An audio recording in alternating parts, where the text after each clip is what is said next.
Hallelujah. This morning I am going to bless you with the word of God. My husband is in Durban, so he's entrusted me this morning to bless you with the word of God. He sends his love to you this morning. He misses you, and he will be back soon, okay? He'll see you soon. Hallelujah. So all our visitors that are here for the first time, can you just stand up? I'd like to welcome you this morning to Pure Fountain Family Church. I trust you will enjoy the word this morning, enjoy our fellowship this morning. He said, no new people. Okay, bless you, bless you. Amen. Hallelujah. You know, we are all facing such trying times at the moment. COVID has come, COVID has caused disaster, and COVID is still staying here. Many of us are facing battles. Many of us have faced battles. Many of us are in crisis, and some of us don't know how to get out of it. You are in the right place this morning.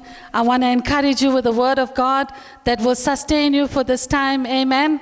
You know what? There's only answers in God. Every battle that we face, we can only face it in God, because He fights our battles, and we are the ones that receive the victory in the end. Amen. You know, there is a war in the spirit at the moment. With everything that's happening, there is a war in the spirit. The enemy wants to destroy. If you look around, you can see the enemy wants to destroy. He wants to destroy families. He wants to destroy marriages. He wants to destroy at this moment, and he's on the loose. And we're living in a time of urgency, church. A time where we as people have to know how to access heaven, how to access the Word of God. Because without the Word of God, without God in our lives, we are never going to be able to sustain this time upon the earth. So we have to glean unto God. We have to do everything possible to just grab onto everything that the Lord is releasing to us at this moment. We got to trust Him at all times. Amen. He's laid strong foundations. He's laid foundations with marriages, with finances, with homes, with everything. God has laid foundation. But the enemy is trying to knock our foundations down. But he's not going to win, because the battle is the Lord's, and He's fighting on our behalf. Amen. Now today I want to focus on one person in the Bible, Gideon. You know, how did Gideon face the battle that he faced? And how did he trust God in his time of crisis? We all want to know how we can trust God in our time of crisis. Some of the times we are hopeless. We don't even know how to move forward. But there is a way out. Amen. We got to continuously believe God and continuously trust Him, because there is a way out. In the midst of all of this, God's purposes will still prevail. He's called each one of you for a plan, for a purpose, and His purpose will never fail. His purpose will continuously prevail upon the earth. So I want to take you to the story of Gideon. For those of you that do not know the story of Gideon, let me just quickly give you a summary of him. And I'm going to tell you how he trusted God and what is the lessons we can learn from Gideon, and we can continue living this life. Amen. You know, the Lord was very angry with the Israelites for falling into sin. So let's go to the book of Judges, verses chapter 6. We're going to deal mainly with Judges chapter 6 and 7. Judges chapter 6 and 7. I just want to give you a brief summary on the story of Gideon. Okay? From verse 1. Then the sons of Israel did what was evil in the sight of the Lord. And the Lord gave them into the hands of Midian for 7 years. They did evil. The Israelites did evil in the sight of God. Again, we're talking about the Israelites. And what did God do? God gave them into the hands of the Midianites. The power of the Midian prevailed against Israel. Because of Midian, the sons of Israel made for themselves the dens which were in the mountains, and the caves and the strongholds. They were so scared. The Israelites were so scared. What did they do? They ran away and they stayed in the caves. They were running away from the Midianites. For it was then, in verse 3, it was when Israel as sown, that the Midianites would come up with the Amalekites and the sons of the east and go against them. So they would camp against as far as Gaza and leave no sustenance in Israel, as well as no sheep, ox, or donkey. What they did is the Midianites, in the time of harvest, the Midianites used to come and destroy all the crops. And there was no crops left for the Israelites. So they ran a havoc in the fields. For they would come up with their livestock in the tents, and they would come in like locusts for number. Both they and their camels were innumerable, and they came into the land to devastate it. So they came and they tried to destroy their land and their crop. So Israel was brought to the low. What did Israel do? The Bible says in verse 6, because of the Midianites, the sons of Israel began to cry to the Lord. After 7 years, they cried to the Lord. And during that 7 years, they experienced all that they did. What the Midianites have done, tried to destroy them. They lived with it for 7 years. Now it came about when the sons of Israel cried to the Lord on account of Midian, that the Lord sent a prophet to the sons of Israel, and he said to them, thus says the Lord, the God of Israel, it was I who brought you up from Egypt and brought you out from the house of slavery. God is the one that has helped them. He brought them out from Egypt out of the house of slavery. And they are still in the same situation, the Israelites. He says, I delivered you from the hands of the Egyptians and from the hands of all oppressors, and dispossessed them before you and gave you their land. And I said to you, I am the Lord your God. You shall not fear the gods of Amorites in whose land you live, but you have not obeyed me. They have not obeyed the Lord. And the Lord is the one that has brought the Midianites upon them. So when we do not obey the Lord is the one that is going to come and test us. Amen. He will test us. Then the angel of the Lord came and sat under the oak that was in Ophrah, which belonged to Joash the Abiezrite, as the son Gideon was beating out wheat in the winepress in order to save it from the Midianites. The angel of the Lord appeared to him and said to him, the Lord is with you. Gideon was busy in the winepress. He was busy separating the wheat. And the angel of the Lord came to him and said, the Lord is with you, O valiant warrior. He called him a valiant warrior. How would you like to be a valiant warrior? How would you like God to call you a valiant warrior? There was a reason for God calling him a valiant warrior, because he believed in him, because God knew that he was there to save a whole troop of people. Amen? Oh my Lord, if the Lord is with me, why then has all this happened to us? This is a question Gideon is asking the angel of the Lord. And where are all these miracles which God told us about, saying, did not the Lord bring us up from Egypt?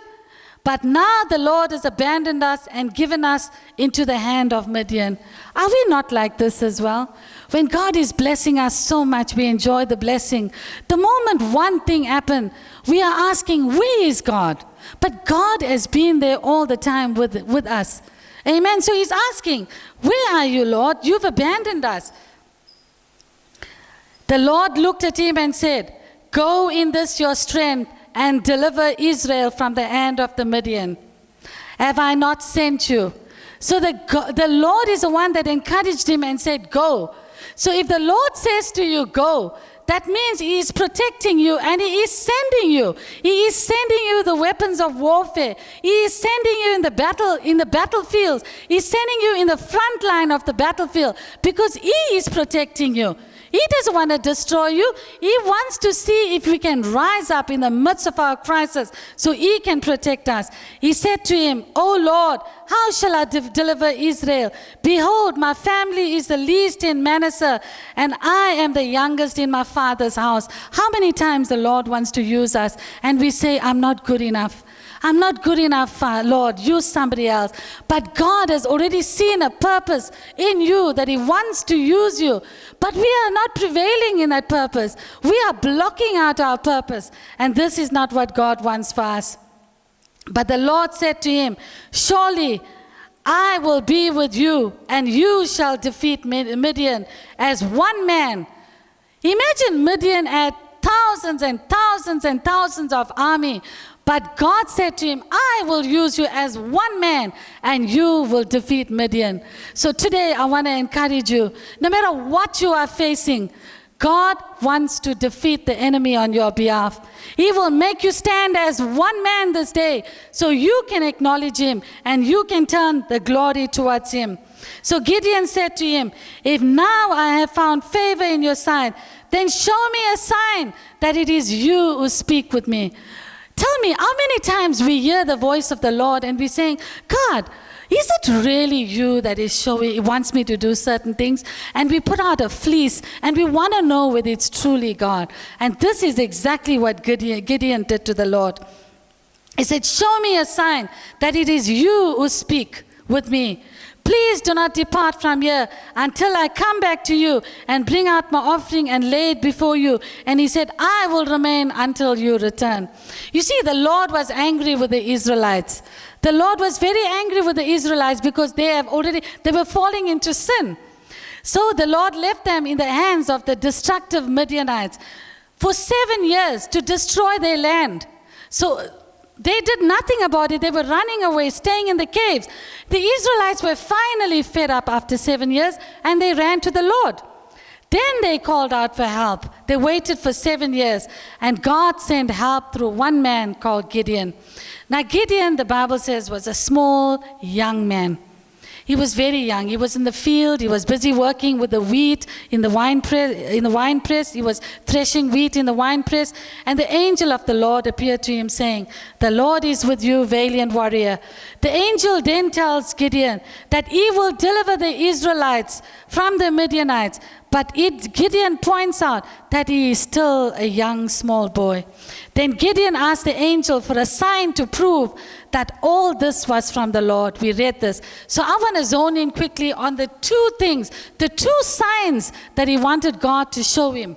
Two signs for him to know that God was really with him. Let's go to chapter 6. Same Judges chapter 6. Let's go here to verse 19. Then Gideon went in and prepared a young goat and unleavened bread from an ephah of flour. He put the meat in a basket and the broth in a pot and brought them out to him under the oak and presented them. The angel of the Lord said to him, take the meat and the unleavened bread and lay them on this rock and pour out the broth. And he did so.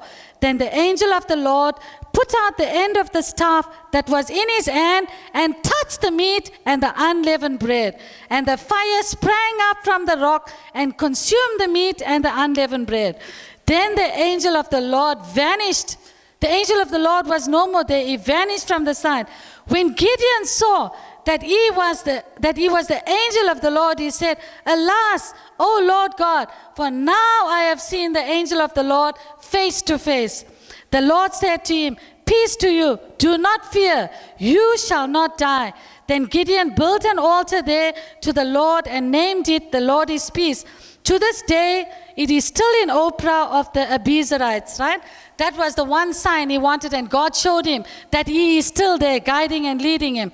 The second thing that he wanted God to show him, let's go to verse 36, 6:36. Then Gideon said to the Lord, if you deliver Israel through me, as you have spoken, behold, I will put a fleece of wool on the threshing floor. If there is dew on the fleece only, and it is dry on all the ground, then I will know that you will deliver Israel through me as you have spoken. Can you believe this? He's putting out a fleece for the Lord. And it was so when he arose early the next morning and squeezed the fleece, he drained the dew from the fleece, a bowl full of water. Then Gideon said to the Lord, do not let your anger burn against me that I may speak once more. Please let me make a test once more with the let it now. He still didn't believe it. He still wanted another test, right? He says, let it now be dry only on the fleece, and let there be dew on all the ground. God did so that night, and it was dry only on the fleece, and the dew was all on the ground. Amen. These were the signs that Gideon wanted God to show, that he was there in the presence, and God showed him that he is right there. So in chapter 7, the Bible says, in the morning, The Lord tells Gideon he must cut down the size of his army. His army was very, very big. It was like about 32,000. You must know God wants him to go into the Midianites' camp to fight the Midianites, because the Midianites are destroying them. So Gideon's army was 32,000. And God said to him, your army is too big. You need to bring your army down. So the army came down to 22,000. So God still said to him, it's still too much. 22,000 is too much. Okay, let me do something for you, Gideon. So let's go and see in chapter 7, verse 5. This is what God wanted him to do. So he brought the people. Okay, let's read from verse 4. Then the Lord said to Gideon, chapter 7, verse 4. Then the Lord said to Gideon, the people are still many. Bring them down to the water, and I will test them for you. The Lord wanted to cut down the numbers from 22,000. So he said he will test them, right? Therefore it shall be that he of whom I say to you, this one shall go with you, he shall go with you. But every one of them I say to you, this one shall not go with you, he shall not go with you. So the Lord brought the people down to the water, and the Lord said to Gideon, in other words, the Lord is saying, Gideon, I want to show you who you must take for war and who for you not to take to war. You shall separate everyone who laps the water with his tongue as a dog. Right? He says, separate the people. Everyone that laps the water like a dog, in other words, take the water and lap it, standing up like a dog, you separate them, okay? And he says also, as well as everyone who kneels down on the ground and takes the water down on the ground, he says you separate them. So you got the 3 that are standing, who's lapping like a dog, and the 3 that are kneeling down. So they separated them. Now the number of those who lapped, putting their hand to their mouth, was 300. The ones that were standing and lapping the water were 300 men, okay? But all the rest of the men, they kneeled down to drink the water. They did not stand up, they kneeled down. And the Lord said to Gideon, I will deliver you with the 3 men who lapped and will give the Midianites into your hand. Why did God choose those 300 men that were standing when there were thousands of men that were down? God didn't want the great number. God wanted the few, because when they have conquered the Midianites, God needed to get the glory. God didn't want them to exalt themselves above him. They must say that it's the power of God that has helped them. But now the reason why God has chosen the ones that were standing, chosen the one as his army, because when you are standing, you are alert when the enemy is coming. And that was the wisdom that these guys have used, right? They stood up and lapped the water. So when the army came against them, they were ready to fight the army. But the other 300, when you are kneeling and the army comes, you'll be drowned. They will kill you. So God has chosen the wise one, the 300, to fight on his behalf. Amen. Amen. So that night, God instructs Gideon to go down to the Midianites with his 300 men. He didn't, not with the 300 men. He said, Gideon, you go down to the Midianite valley. So while he was there, Gideon overheard. He heard 2 Midianites speaking. And after hearing that, Gideon decides to go back up the valley and starts invading the Midianites. He had his army. He was ready to go back and invade their land. Gideon then gives the Israelite trumpets. He went with trumpets, he went with jars, and he went with torches to fight against this army. Amen. You know, when you're in the Lord, you don't have to fight with the worldly weapons. You don't have to fight with a gun. You don't have to fight with all of that. You fight with what God gives you in your hand. Amen. God has given them a trumpet. Can you believe, with a trumpet, with a jar, with a torch, they invaded the Midianites. After marching to the Midianite camp, everyone blew their trumpets. All the Israelites blew their trumpets. They broke the jars, and all the Midianites, they fled in terror from the sight. Some of them were killed, some of them fled. That is what God did. He used the trumpet. So what are some of the lessons that we can learn today from Gideon? What are some of the lessons we can learn with the battle that we are fighting? How can we trust him in the crisis that we are in? If we want to trust God, Firstly, we truly must know who God is. Do we truly know who our Father is? Amen. We got to get into the Word of God and know and take the scriptures. Let Him show you truly who you are in Him. The first thing I want to show you, how to fight our crisis, how to trust God in this time of crisis, is God uses our tough times to get our attention. If you go to Judges again, verse 6 from 1 to 6, they cried out. Chapter 6, 1 to 6. They cried out to the Lord. So God uses our tough times to get our attention. So when we go through tough times, don't think that God is not there for you. He's listening to you. He's waiting for you to surrender totally to Him, to hear Him when He speaks. You see, the Israelites, they had everything. I'm sure the bills were paid, the children were fine, they had all the finances because they had wheat, they had enough livestock. Everything was going well for them. They did not need the Lord. They forgot God. They were self-sufficient, so they felt that they did not need God. So what did the Lord do? He came and He shook. He shook up by rousing an enemy like the Midianites to come into their land, to show them how hard life can be without God. So that's what God did. He wanted to show the Israelites truly how hard it was to live without Him. Verse 1 says that the Israelites did what was evil in the sight of God. So the Lord handed them over to the Midianites for 7 years. Every year around harvest time, verse 5 tells us that the Midianites would come in. They would come in like locusts, ravaging the land. What they didn't carry out of the land, they would destroy. They left nothing for the Israelites. And the Bible reports that it was so bad that many of the Israelites left their homes. They stayed in caves. They were so afraid to come out and fight. So they stayed away from the Midianites. This went on for 7 years. Finally, the Israelites needed God, and they cried out to the Lord for help. Why do they wait so long to turn to God? Verse 6 tells us that they cried out to the Lord. Why do they wait so long? Are we in the same, do we call ourselves, or are we in the same category, allow ourselves to go through persecution and wait right till the end when we have no way out, that go out to the Lord for His help? We shouldn't do that. How many times have we experienced hard circumstances like this? We never stop to ask the Lord what He is planning for our lives in the circumstance. Every circumstance that we go through, God is taking us up higher to show us what He has for us. Amen? But instead, what do? We think we can handle it on our own. And we just ask Him, we just leave it because we can handle it. It's not so.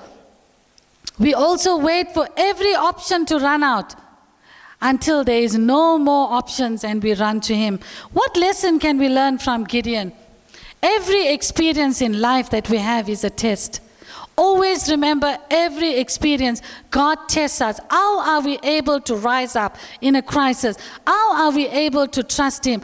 Are we becoming failures? Are we falling by the wayside? If God has given us the Word of God, He is going to accomplish that word in our lives. The promises in the word is yes and amen. So we need to declare His promises upon His life to sustain us for this life. Every trial in our life should draw us closer to God. It should never take us apart. When you are going through a trial, when you are going through persecution, never run away from God. Always run to Him, because there is always a solution in the Lord. Here's the point. When tough times come, instead of looking at them as if God is punishing us, try to see them as God's gift. Don't think that God is punishing us. Look at it as God's gift of grace, because His grace is sufficient for us. He says His grace is sufficient for us. He won't give us things that we cannot handle. He will give us things that He knows we are capable of handling.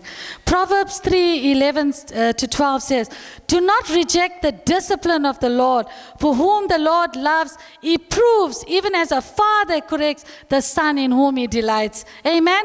The Lord is the one that disciplines us. God loves us so much to let us, and He wants us to keep living the right way. Don't live haphazard with God. Live with what He has promised. He longs to be the center of our lives. Are we keeping Him in the center of our lives? When tough times come, don't only do it in tough times, do it at all times. When you keep Him in the center of your life, you will be able to withstand any storm that comes. He has answers to all our problems. He has answers to all our issues. He has an answer to everything that we go. This is our book of life. Everything is in this book for us. C.S. Lewis says, God whispers to us in our pleasures. He speaks in our conscience, but He shouts in our pains. He shouts in our pains. When we are going through pain, God lifts us up. He shouts in our pain. The second thing that we need to do is in trusting God in our crisis, we need to know that God sees more than we do. We see a tip of the iceberg, but trust Him because He sees even more and more for us. Amen? He sees more. The wonderful thing about God, that even though we are slow to return to Him, He is never slow in responding. We are the ones slow. We go as the last solution to Him, but God responds. He responds to us. Verse 7 and 8 says, show us, Judges 6 verse 7 and 8 says, show us that when we cry out to Lord, He moves in mercy and His love towards us. He moves in mercy. He tells us the truth. He begins to work behind the scenes to help us, like He did to Gideon. Like He did to Gideon. I mean, they did evil in the sight. They were worshiping idols. They did evil in His sight. And God was still there to deliver them. He moved in mercy and love towards them. He tells us the truth and He begins to work behind the scenes. He will tell us the truth about us. He will tell us where we are, but then He will work on us and help us through so we can accomplish what He wants us to. For Israel, He sends a prophet to call the Israelites back to total surrender and full devotion to Him. He sent a prophet to help them surrender their lives back to God. But His plan also included this man Gideon. Sometimes God will send someone to your life to help you.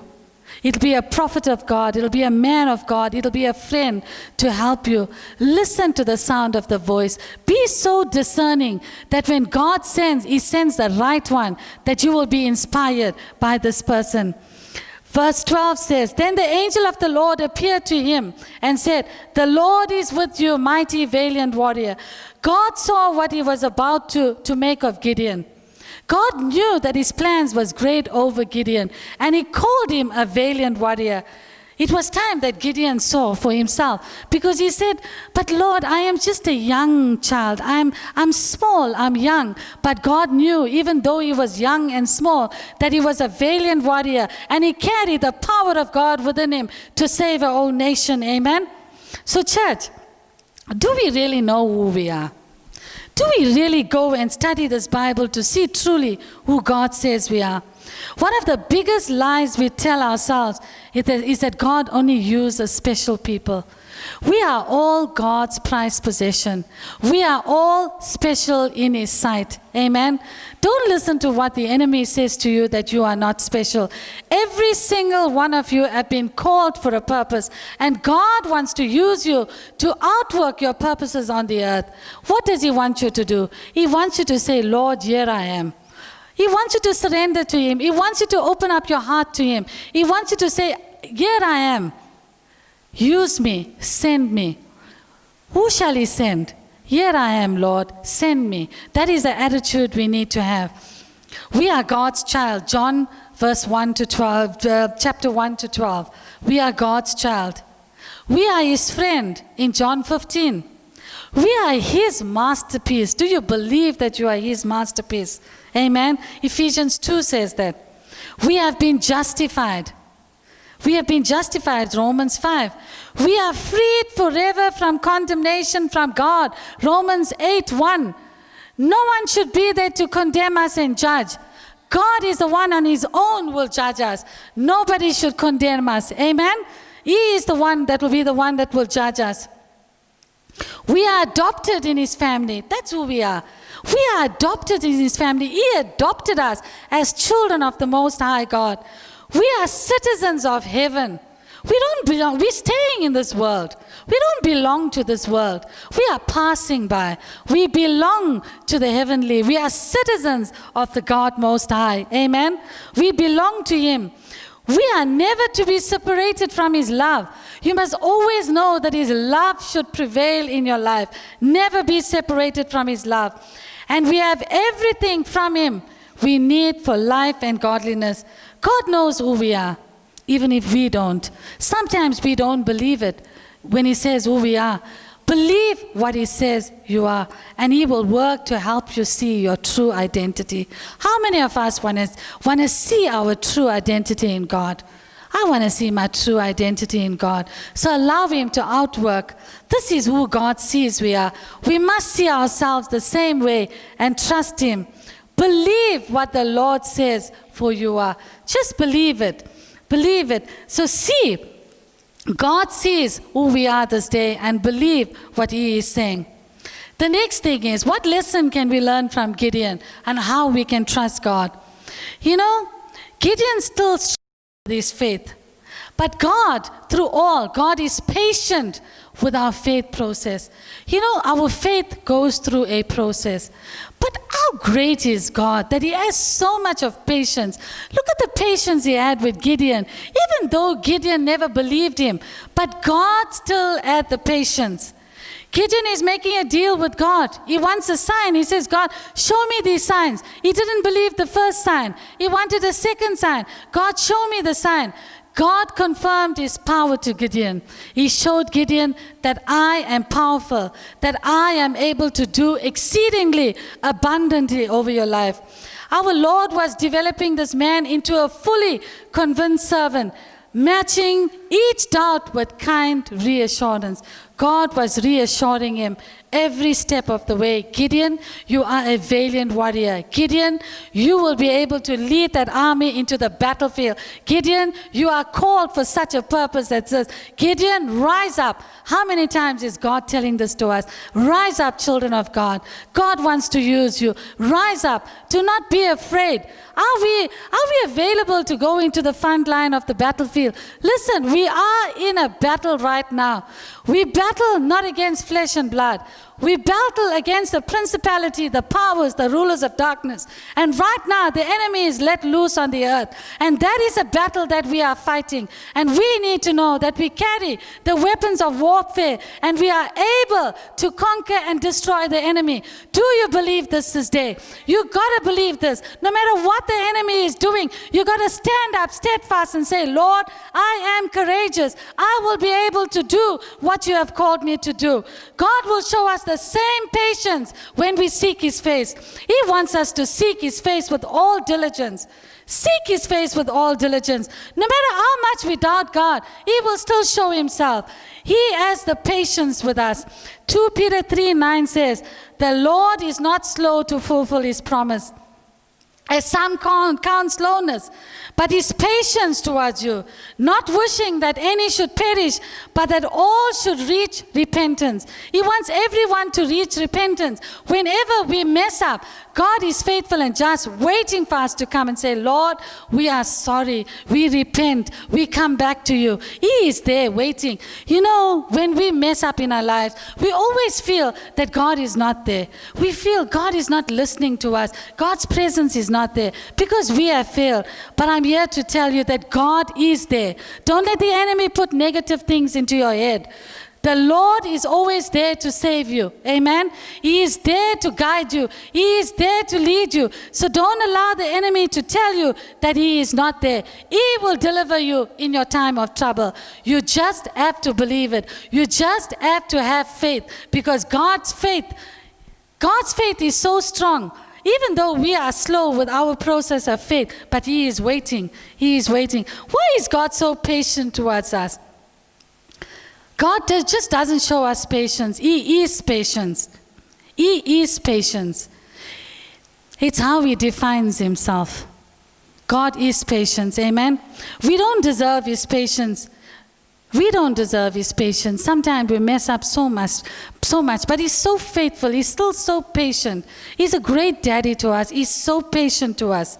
Another reason why God is patient is because he doesn't want any one of us to perish. He doesn't want any one of us to perish. How precious are we in the sight of God? Jesus went on the cross for every single one of us. God sent his son, his precious son, for every single one of us. He doesn't want one of us to fall by the wayside. He wants every one of us to do what he's called us to do. Amen? And not one of us will perish. Every one of us will do what he's called us to do. 2 Peter 3:9. Well, I read that Peter assures us that the Lord is patient with us, not wanting anyone to perish, but everyone to come to repentance. Another way that we can trust God in the times of crisis, our Gideon has trusted God. You see, success is determined by God's power, not our power. It's God's power. Judges 7:1-8. God had his plans, but Gideon had his own plans.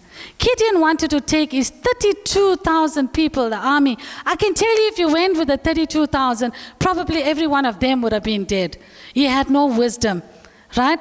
Because God's plans was greater, not Gideon's plans. God proceeds to give Gideon a couple of tests to cut down the numbers. I've read all of that. He said the first test from 32,000, then to 22,000 people. Then in verse 4, the second test. I read that to you, the second test. God tells Gideon to take his men down to the water and let them drink. Can you imagine how Gideon felt? How do you think Gideon felt when God said, only use this 300? I'm sure he must have been really afraid. God, how can I go with only 300 people? Look at those people. They are like 120,000 people. And I am just with 300 people. He must have been shocked when God said that to him. God puts us in a place of weakness, so he can be exalted. His strength can be exalted. Is his strength being his strength being exalted in our lives? He wants our strength to be exalted. Jesus said to in Luke 18:27, what is impossible with men is possible with God. Here's a good lesson for us to learn. God is looking to glorify himself on earth through people. Are we the people that will be able to glorify God on earth? That's what he's looking for. Are we fully dependent on him? He wants us to be totally dependent on him. Not my will, Lord, but it's thy will be done. Even if you don't understand what God is doing, surrender yourself to him and say, Lord, not my will, Lord, but it's thy will that will be done. God wants us to believe in him, to believe who he is. Amen? God doesn't need us all. We need him. But he invites us to join him in doing his will. Listen, if you don't want to join the Lord, it's okay. But the Lord is sacrificed so much. He sacrificed his son. He's given us answers. He's done so much for us. Why should you walk away from him? We should only get closer to him. So he invites us always to join him to do his will. And when we do his will, we reap his benefits. And he gets the glory. Listen, it's not about material things. Success is not material things. Success is an inheritance that you carry. It's not material. What have you got to offer your children? What life have you got that you can offer your children? Can you offer them love? Can you offer them that it's not about success? Listen, when we go to heaven, we are walking on the streets of gold. We need the minimum to live in this life, but we need to glorify God. He wants to be glorified. You see, the battle strategy that God used, the 300 that went out with trumpets, torches, and jars to meet the Midianites, God sent confusion to the ranks of the enemy. Because there were so many, he sent confusion to them. When they saw these guys with the trumpets, they must have been confused. And they began to attack each other. They didn't attack the Israelites. They attacked each other, the Midianites. And when it was over, 120,000 Midianites, they killed each other. Imagine 120,000. And the other 15,000 fled. 15,000 fled. They were so scared. and it was all over. God has answered Israel's prayers. What are you asking God for this day? What are you trusting God for? If God can do it for Gideon, God can do it for us. In our times of crisis, in this time of COVID, I know there's a lot of disasters that has been happening, but stay steadfast in God. Stay connected to God. Success is determined by God's power, not us. Trust Him fully. He used a common man who believed in Him. He used Gideon who believed in Him. There's lessons that we learn from the story, how Gideon overcame. Gideon overcame, though he says, I'm a young, small boy, but God continuously said to him, go in this, your strength, and deliver Israel from the hand of the Lord. Imagine if God comes to you and says those things to you. Do it. How empowered, how encouraged we will be. It is possible. Stay close to God, and God will continuously be able to trust us. Continue to trust God, no matter what situation we are faced with, no matter what COVID has brought. We will continue to trust our living God. Amen. Let's go back. God says He uses tough times to get our attention. He wants our attention in every single thing that we do. He wants our attention. So He will do whatever He has to get our attention. In the beginning, when COVID just happened, I said to everyone, God has brought us to a place where He has got our attention. How many of us at that time to totally surrender to God? To stay in lockdown. We were all just too busy with our lives. We were running around with our own businesses, doing our own things, and many a times we forget about God. So God allows certain things to get our attention. And during that time, those early years of lockdown, we were totally surrendered, handed over everything to God, and cling to Him and heard from Him and drew close to Him. This is what He wants from us. God also sees more than we do. God's plans are so great.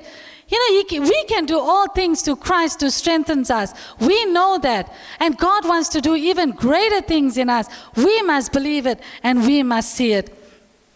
God confirms His presence is us. You know what? His presence is always with us. His presence is always with us. Never doubt. Never ever doubt. God is protecting you. God is protecting you. He made provision for you.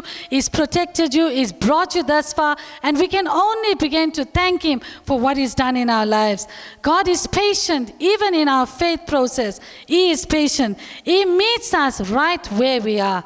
He meets us right. He doesn't want you to go anywhere else. Just meet Him right where you are. Just step forward or surrender and say, Lord, here I am. Use me. That's all He wants. I surrender my life. I surrender everything. I surrender my will. I will not doubt you, God, because you've done so much for me. Look at where He's brought you. Listen, if you have butter bread and tea to eat, to have as a meal, thank Him because He's provided that. If you have a shelter, you have a covering over your head, thank Him for that because He has given you a shelter. So thank Him for every single place you are. Thank Him for your family. Thank Him for your spouse. Thank Him for bringing that helpmeet to you. Sometimes we don't even acknowledge that. We just take our helpmeet for granted. We don't even acknowledge our spouses. Take that time, acknowledge your spouses. Take that time. God wants us to acknowledge that He gives us a great inheritance. Your inheritance is your spouse, is your children, is what you carry this day. It's not about the riches. That's your success. Amen? It's determined. Success is determined by God's power, not ours. So will you trust Him today with your life? Trust Him with your children. Trust Him with your finances. Trust Him with whatever crisis, whatever decision. Trust Him with your wife. Trust Him with your husband. He's given you that spouse. So trust Him with that. And ask Him, if something is not right, ask Him to help you with that. And the Lord will do that. So in saying all of this, the crisis in the world that we are facing right now should draw us close to God, not away from God. Continuously say, Lord, it's not my will, but let Thy will be done upon the earth. We are made so perfect in Him. He made us, He created us so perfect in Him. He's given us all the answers. we can become just like Jesus. He wants us to be the light. He wants us to carry the same dimension of Jesus. He wants us to overflow in every blessing, amen. He wants us to walk in His plans. His plans are so great over our lives. His plans are there to prosper us, amen. So this morning, this is what I wanted to bless you with how you walk away from your crisis and trust God. And Gideon is a great example for us, amen. Did you get anything out of this? Yes, just believe God, just trust God, and God will make a way for us. And we know that many circumstances people are going through, but He is able to do abundantly above everything we could ask or think. We are His prized possession. He said that. We are His prized possession. Every single one of us is dear in the sight of God. We are precious in the sight of God. And don't ever take this lightly. Amen. So let us just stand up. Let us just commit this time. Let us dedicate this time before this Lord. Surrender our lives. Stretch out your hands to the heavens this morning, and let's ask the Lord to come this time and help us. Father God, we come to you in the name of Jesus. We thank you, Lord, that you are a good, good Father. You never leave us nor forsake us. We thank you, Father, that you protect us, Father, going in and coming out, Father. We know, Lord, that we are the head and not the tail. We are above and not beneath. Thank you, Father, that you have given us a place in the kingdom of God, Father. You call us up to greater heights, Father. Thank you, Lord, God, that you take us up higher every single time we come before you, Lord. You show us what you have for us. You show us the plans that you have for us. You show us the plans that you have to prosper us. And thank you, Lord God, for a man like Gideon, that you have given us great examples to follow. And how we began to trust you, God, that we will follow those same examples and how to trust you in crisis. Father, we know, God, that you are a great God. Father, that you will always be there with us, protecting us, keeping us. Father, I bring each and every child before you this time. I ask you, Lord, to protect them, draw them close to you, Father.